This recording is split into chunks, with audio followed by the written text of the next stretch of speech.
joining us now. Texas Congressman Brandon Gill. Congressman, I just saw that you were going to be the next Jim Jordan. I mean, you're 28. I got to get to that because 31. 31. Well, you're always 28 to me. So, what is going on? The Democrats on this voter ID issue reveal themselves, do they not, to everyday Americans who overwhelmingly want this legislation passed?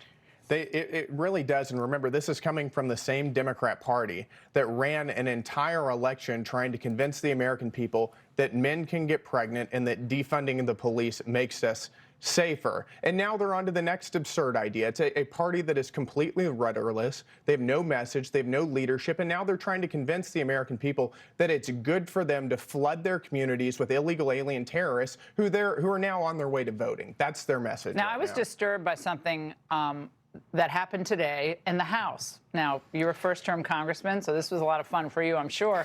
But your colleague, Anna Paulina Luna, she's oftentimes a guest on this show, she launched something called a discharge petition. Not to get too wonky here, but it forces a vote on what is called proxy voting. So enough Republicans voted for proxy voting for, I guess, pregnant women and women with small children. And this is the end result, according to the Speaker.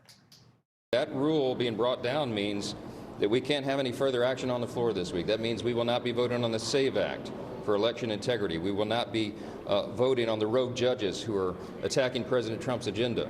We will not be taking down these terrible Biden policies with the CRA votes. All that was just wiped off the table. It's very unfortunate.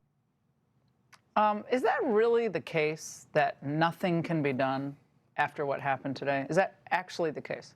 You know, I think the problem here, and I'm very skeptical of the constitutionality of proxy voting. I don't think that discharge petition Meaning was you can a good vote from idea. home for people watching tonight. Maybe you can vote from home if you have, and everyone feels like obviously we support moms, support motherhood so much, and it's so difficult. But it's not been done before, and you could see how it could be flipped against Republicans in the future. And it will be flipped against Republicans, meaning you can vote from home, you can vote from the beach, you can vote from your fundraiser's office, you can vote from wherever. And remember, this doesn't just apply to pregnant women who just had kids. It applies to men as well for 12 weeks. I think that is a bad idea. I think this is a bad idea on the merits.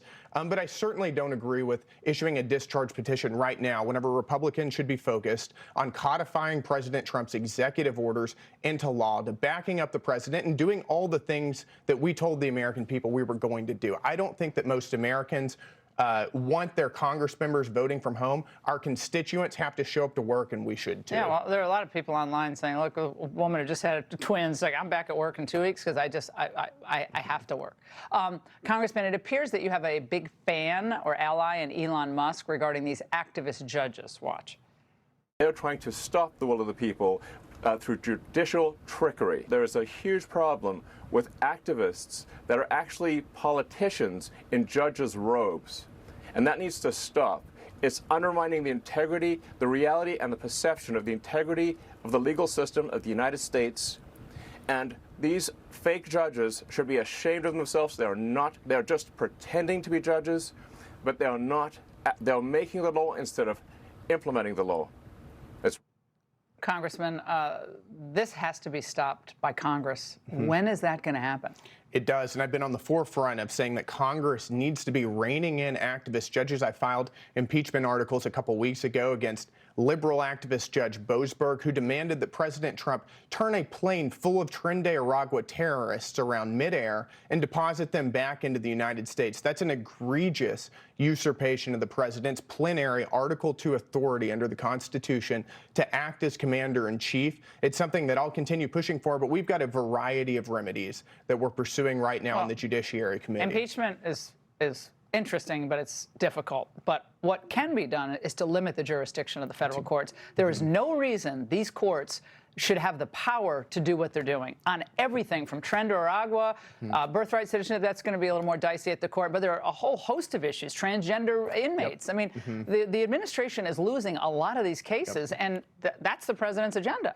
That's exactly right. And we passed out of committee Congressman Issa's bill that would limit the ability of district court judges to issue nationwide injunctions. I think that that's a great first step, but there are other levers that we can look at as well. Congress has the power of the purse. We can start defunding some of these courts or defunding individual rulings. We can limit their jurisdiction. Well, in the past, Congress has abolished courts outright. I think that there are a variety of things that we can look at here. Here's what has to happen. Republicans have to stick together. Yep. Somehow Democrats never seem to, shoot inside the tent, but somehow Republicans always manage to do that. Congressman, great to see you tonight.